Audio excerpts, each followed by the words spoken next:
오늘 시편 2편 말씀을 통하여서 여호와의 기름 부음 받은 자라는 제목으로 강의 말씀 나누도록 하겠습니다. 시편 1편과 더불어 오늘 2편은 전체 시편의 도입부이자 기준이 되는 말씀입니다. 사실상 동일한 의미의 내용을 다루고 있음을 오늘 본문을 나누는 과정 가운데서 우리 함께 확인해 볼 수 있을 것 같습니다. 지난주에 이어서 1편의 후반부의 말씀을 조금 더 살펴본 후에 이 2편이 이 1편 후반절과 이어짐을 함께 보시겠습니다. 하나님의 일하심에 대하여 기록하고 있는 성경에서의 시편의 위치, 하나님께서 부르시고 가르치신 죄인들의 한계, 그리고 그 한계 아래서 오는 신음과 간구라 하였습니다.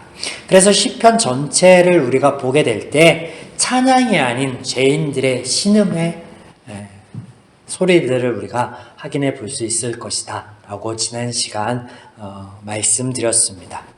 그런데 이런 시편을 시작하면서 하나님께서는 죄인들의 실패, 그럼에도 불구하고 여전히 은혜를 역사하시며 함께 하실 하나님에 대해서 선포하고 계신다 라고 하였습니다. 복 있는 자들아 복되도다 라는 선언과 함께 시편은 이렇게 시작되어지고 있습니다. 우리가 하나님을 즐거워하며 그 말씀을 쫓아 살면은 참 좋을 텐데 아직 죄 문제가 해결되지 않은 죄인들, 그 대표격으로 등장하는 이스라엘은 하나님이 원하시는 삶을 살아가지 못합니다. 또한 이것을 하나님께서는 아시고 계신다라는 것이죠. 그럼에도 불구하고 그들이 복되다라고 선포하고 계심은 그 이유는 오늘 2편에서 말씀하시는 것 때문이죠. 너는 내 아들이라 오늘 내가 너를 낳았도다. 하나님께서 우리를 부르시고 우리를 하나님의 일하심의 결과물 아래 두시겠다라는 선포를 하십니다. 인생이 아니신 하나님께서 이 부르심에 후회가 없을 것이고 실수란 있을 수 없습니다. 이런 견지에서 볼 때 사실 1편과 2편은 마치 비교되어지는 것 같이 보이는 두 부류가 의미가 없어집니다. 어떤 것들이 비교되고 있었죠? 1편에서는 의인과 악인이 비교되는 듯 보였고 2편에서는 하나님의 기름 부음 받은 자와 세상의 군왕들이 비교되는 듯 보입니다. 저와 여러분 이미 제 문제를 해결받고 구원받은 우리의 입장에서가 아닌 이 시들을 가지고 고백하고 찬양하고 신음하였을 시편을 그렇게 바라보고 찬양하였을 이스라엘 편에서 보면 그들 모두는 죄인들입니다. 악인들이죠. 하나님의 기름 부음 받은 자이나 세상의 군왕들처럼 행하고 있다라는 것을 우리가 염두에 두어야 되겠죠. 그렇다면 이 시편의 말씀들은 그들이 아닌 오직 우리를 위한 말씀인가? 그렇지 않다라는 거예요. 그래서 우리는 이 말씀을 반추해 보아야 합니다. 그러면 표면상 보이는 행함으로 얻는 복을 훨씬 뛰어넘는 하나님의 은혜의 깊이와 넓이를 우리는 만나게 될 것입니다. 시편 1편 5절에서 6절 말씀입니다. 그러므로 악인들은 심판을 견디지 못하며 죄인들이 의인들의 모임에 들지 못하리로다. 무릇 의인들의 길은 여호와께서 인정하시나 악인들의 길은 망하리로다.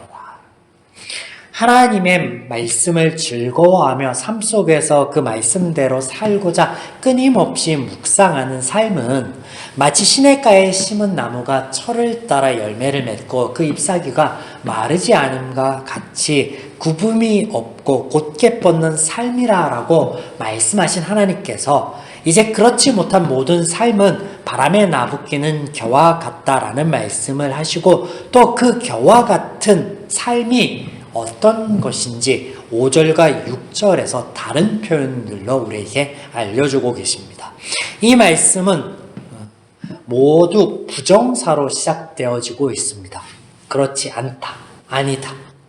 그러면 무엇에 대한 부정인가? 두 가지를 우리가 찾아볼 수 있는데요. 먼저는 하나님의 공의 안에 들지 못하며 서지 못할 것에 대해서 말씀하신 것이고 또 한 가지는 삶 가운데 하나님을 경험하고 만나지 못하여 헤맬 것에 대해서 말씀하십니다. 자, 조금 더 본문을 살펴보겠습니다. 자세하게. 5절. 견디다로 번역된 단어는 우리가 잘 알고 있는 히브리어 쿰입니다. 쿰. 이는 복음서에서 소녀야 일어나라 라고 예수님께서 말씀하실 때 달리다 쿰 할 때 그 쿰입니다. 이때 사용된 단어와 동일한 단어입니다. 본문에서는 부정사와 함께 일어나지 못한다 라는 의미가 되겠죠. 다음, 의인의 모임. 이것은 그냥 그대로 보시면 되겠고, 심판이라는 단어를 보시겠습니다. 심판. 여기에 심판이라고 번역된 단어는 우리가 욥기에서 이미 살펴본 미슈파트라는 단어입니다. 즉 공의입니다. 공의. 이는 법적 용어가 아님을 우리가 이미 두 차례에 걸쳐서 살펴보았습니다. 하나님께서 이 단어의 그 의미처럼 판결하시고 고소하시어 그대로 죄인들의 삶 가운데 적용하신다면 그 누구도 살아갈 길이 없으며 소망 없음을 말씀드렸습니다. 오히려 성경은 죄로 인하여 망하여 가고 소망 없는 삶으로 치닫는 죄인들에게 하나님께서 찾아오시고 위로하시고 구원하심에 대하여 기록하고 있습니다. 그러므로 이 단어는 단어 자체의 의미로 볼 것이 아니라 하나님과 더불어 보아야 한다라고 여러 차례 말씀드렸습니다.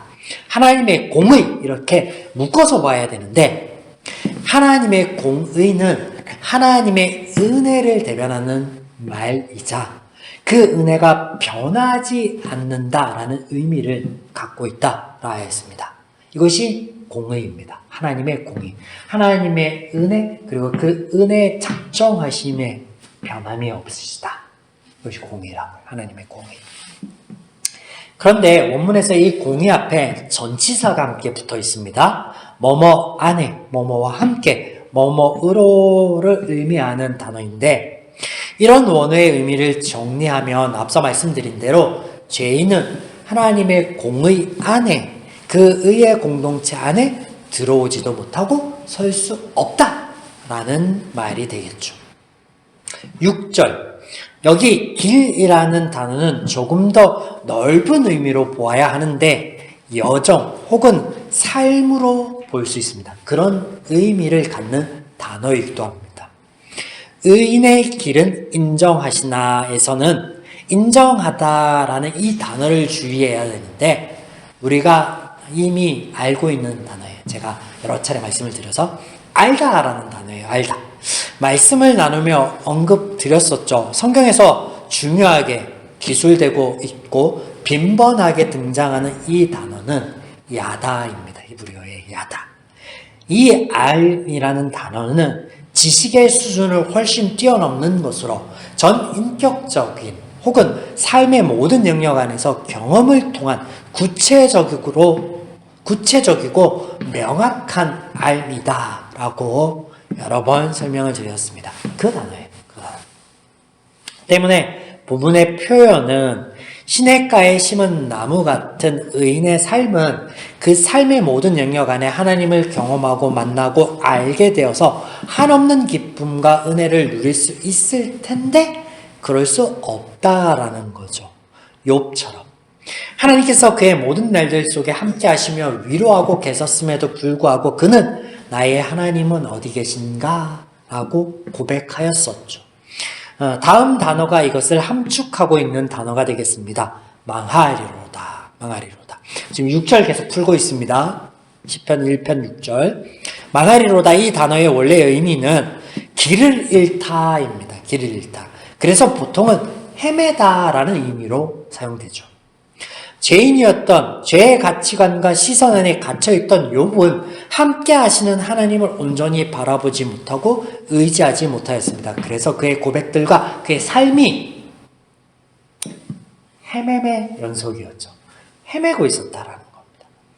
그러므로 정리하면 삶 가운데 하나님의 경험하지 못함을 통하여 하나님을 알지 못함을 통하여서 헤매게 될 것이다 라는 말입니다. 6절이. 자, 이같이 5절과 6절의 말씀은 하나님의 공의 안에 들어오지 못하며 서지 못함에 대해서 말씀하는 것이며 또 하나님의 은혜 누리지 못함을 말씀하시는 것입니다. 누가? 죄인들이. 이렇게만 보면 암담합니다. 하나님이 복되다라고 축복하며 시작을 하시긴 하셨는데 실상은 듣고 보니 죄인의 삶은 소망이 없습니다. 하나님을 누리지 못할 것이며 하나님의 은혜를 구하지도 못할 것이고 경험하지도 못할 것이고 알아가지도 못할 것이고 헤맬 것이 자명하기 때문이죠. 사랑하는 여러분, 그래서 은혜입니다. 그래서 시편 2편에 하나님의 말씀이 이어지는 것이에요. 시편 2편은 앞서 잠깐 말씀드린 대로 하나님께서 세우신 왕과 세상 왕을 비교하는 것처럼 그 내용이 보입니다. 그러나 아니죠. 하나님의 일하심에 대하여 우리에게 보이시고 가르치시는 전체 성경 안에 또 앞서 살펴본 것처럼 시편 1편과 이어지는 말씀으로 보아야 합니다. 먼저 우리가 볼 것은 이 시의 배경입니다. 배경. 흔히 시편 2편을 주기식과 관련된 궁중시로 보고 있습니다. 무슨 말이냐면 다윗이 왕으로 주기식을 가질 때 사용하였던 찬양의 시가 이 시편 2편이다 라고 보고 있는 거죠. 이는 하나님께서 다윗에게 하신 언약과 더불어서 사도행전의 기록을 근거로 유추되어지는 것입니다. 사도행전 4장 25절과 26절인데 시간상 제가 그냥 읽어드립니다. 또 주의 종 우리 조상 다윗의 입을 통하여 성령으로 말씀하시기를 어찌하여 열방이 분노하며 족속들이 허사를 경영하였는고 세상의 군왕이 나서며 관리들 함께 모여 주와 그리스도를 대적하노다 하신 이로서이다. 이 대목을 근거로 저자가 기록되고 있지 않는 시편 2편이 다윗의 시이다 라고 보고 있는 거죠. 다음 다윗의 언약 사무엘하 7장에 등장합니다. 여러 차례 보았으니 또한 시간상 설명만 간략하게 드립니다.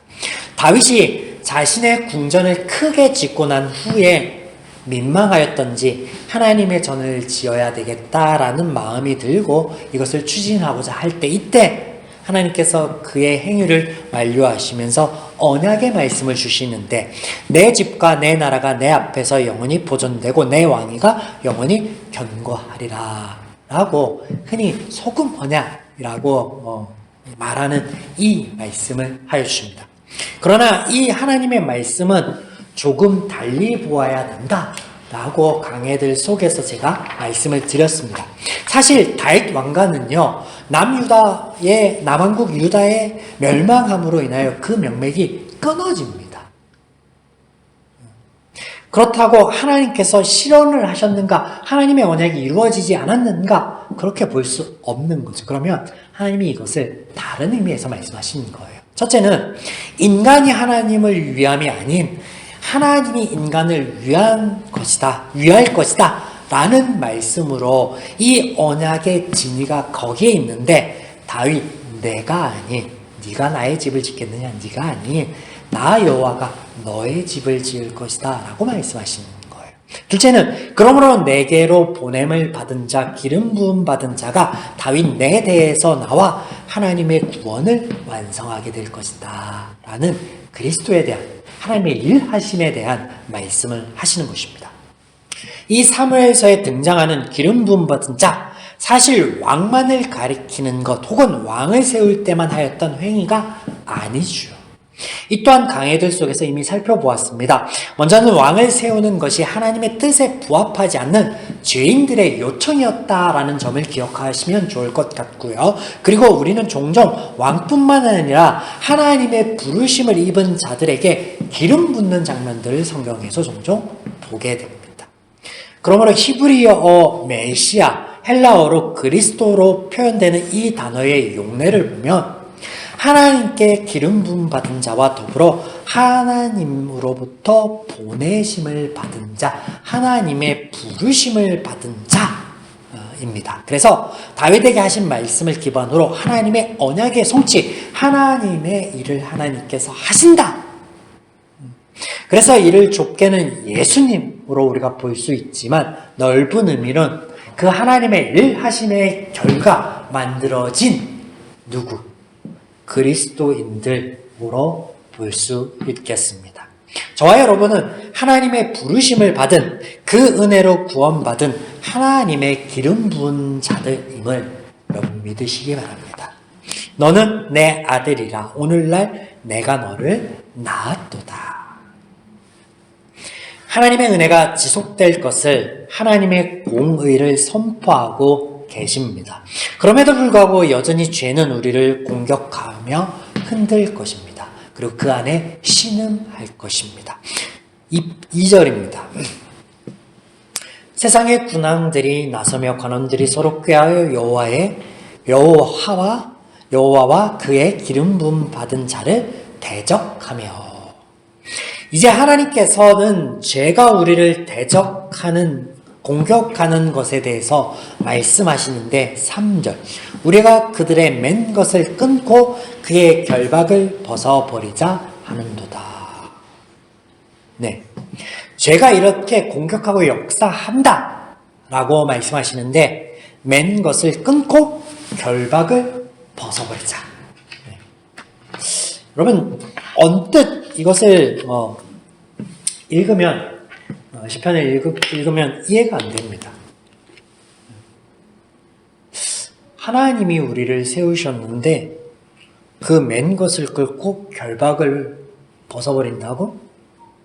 하나님이 우리를 세운 게 왜 결박이죠? 하나님이 여러분을 아들 삼은 게, 자녀 삼은 게 왜 결박이에요? 이게 읽으면서 이해가 되셨습니까? 예, 그래서 반추해야 되죠. 자, 풀어보겠습니다.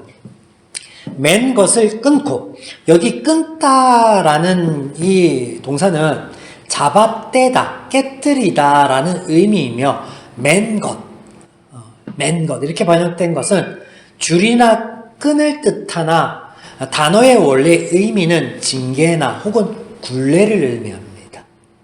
자, 잘 따라오십시오. 결박을 벗어버리자. 여기서 버리자는 내던지다라는 뜻이며 결박은 얽혀진 어떤 것을 의미하지만 화관이라는 의미로 사용되기도 합니다. 자, 이제 해석을 해보면 이중적으로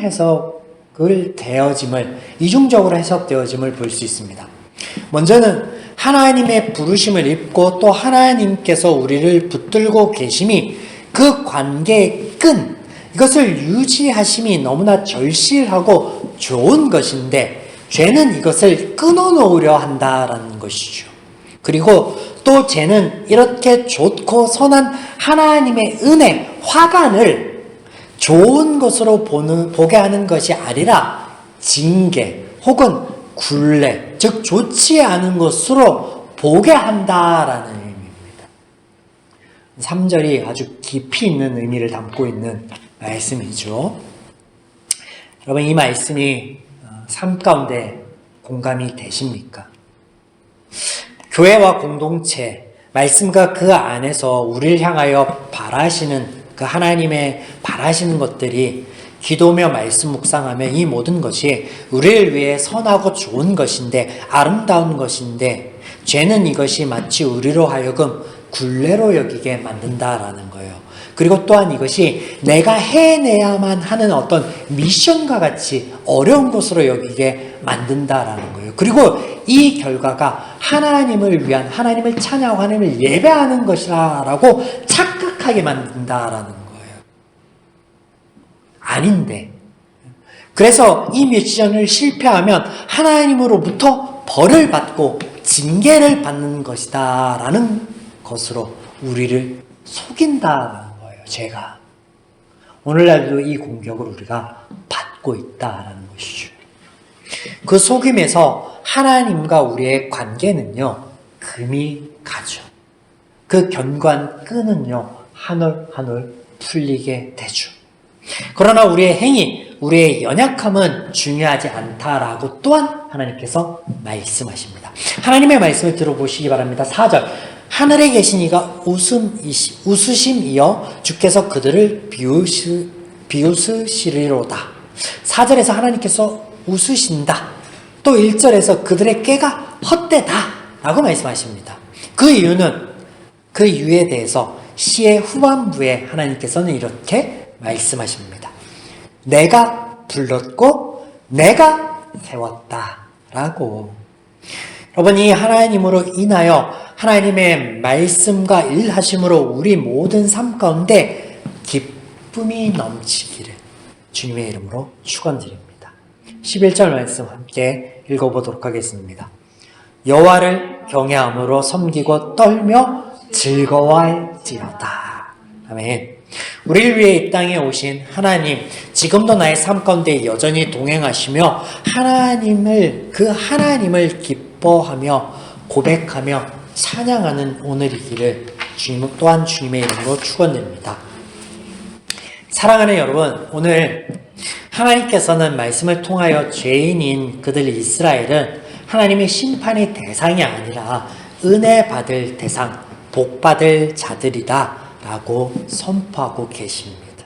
하물며 이미 하나님의 영원하신 그 작정하심 안에, 일하심 안에 그 결과 제사함을 받고 그의 나라, 그의 공동체 가운데 서 있는 저와 여러분이겠습니까?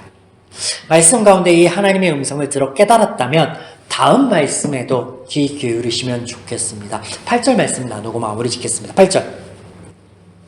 내게 구하라. 내가 이방 나라를 내 유업으로 주리니 내 소유가 땅끝까지 이르리로다. 그들 이스라엘은 하나님을 온전히 알지 못하였고 무엇을 구하여야 하는지 몰라 구하지 못하였습니다. 이후 많은 시편들의 간구 속에서 이런 모습들을 우리가 보게 될 것이나 그러나 우리는 다르다라는 거죠. 하나님이 누구신지 그 은혜가 무엇인지 깨달아 알고 또 우리의 삶 가운데 항상 경험하고 하나님과 더불어서 동행하고 있다라는 것이죠. 이제 하나님께 나아가 우리가 구할 것에 대해서 말씀하시는데 8절에 유업과 소유에 대해 구하라 하십니다. 여러분, 이것이 물질이 아님을 기억하시면 좋겠습니다. 이방 나라, 세상 군왕들, 즉 제가 의지하고 바라고 있는 것들이 이것입니다. 유업, 소유. 그들이 의지하고 있는 그것들로부터 힘을 얻어 하나님을 대적하고 하나님의 기름 부음 받은 자를 대적하려고 하는데 하나님께서 이것을 깨달아 이것에 대해서 구하라 합니다. 이 모든 것들 하나님께서 깨뜨리고 부술 것이다 라고 또한 9절에서 말씀하십니다. 유업과 소유, 그들이 의지하는 것, 너희들이 구할 것, 그것이 하나님이 깨뜨려 버릴 것이다 라고 말씀을 하심을 통하여서 우리가 그러면 구해야 할 소유와 땅과 재물이 아닌 그것은 무엇인가에 대해서 하나님께서 생각할 수 있는 여지를 보이시는데 그게 뭐예요? 하나님을 바라보지 못하게 하는 것, 헛된 일들을 도모하게 하는 것, 하나님의 선이 아닌 굴레와 심판으로 보게 하는 것, 우리의 연약함, 죄에 대해서 구하라 하는 거예요. 그래서 여기 네가 내게 구하라 할 때 유업, 소유 이런 것들에서 말씀하시는 게 아니에요. 실상은 죄에 대해서 구하라. 그래야 하나님의 동행하심에 대해서 삶 가운데 하나님의 은혜를 알물 정말로 경험을 통해서 인격적으로 알게 될 것이고 누리게 될 것이고 그리고 그것을 나눌 수 있는 데까지 될 것이기 때문이죠. 한 번 더 하나님은 우리의 소유의 풍족함을 위해서 역사하시고 구할 것에 대해서 말씀하시지 않습니다. 물론 우리가 또 다른 시인의 고백처럼 없어서 하나님을 원망하는 것, 그것도 바라시지 않습니다. 하지만 하나님께서 더 바라시는 것은 원론적으로 하나님을 아는 것과 죄를 멀리하는 것이죠. 모든 성경의 말씀에 이것을 중점적으로 그 안에서 말씀하신다라는 것입니다. 이것이 오늘 우리에게 주시는 하나님의 교훈이며 12절에 하나님께 피하는 모습이기도 합니다. 즉 하나님을 우리 피할 처소로 삼는 의지하는 모습이 복된 삶으로 인도하는 첩경이 될 것인데 이것이 우리가 하나님께 구하여 우리의 죄를 아뢰는 것이다 라는 것이죠. 우리가 오늘 이 말씀을 통하여서 이 모든 말씀 안에 있는 하나님의 은혜를 누리시는 우리 한 주의 발걸음이기를 주님의 이름으로 축원드립니다. 아멘.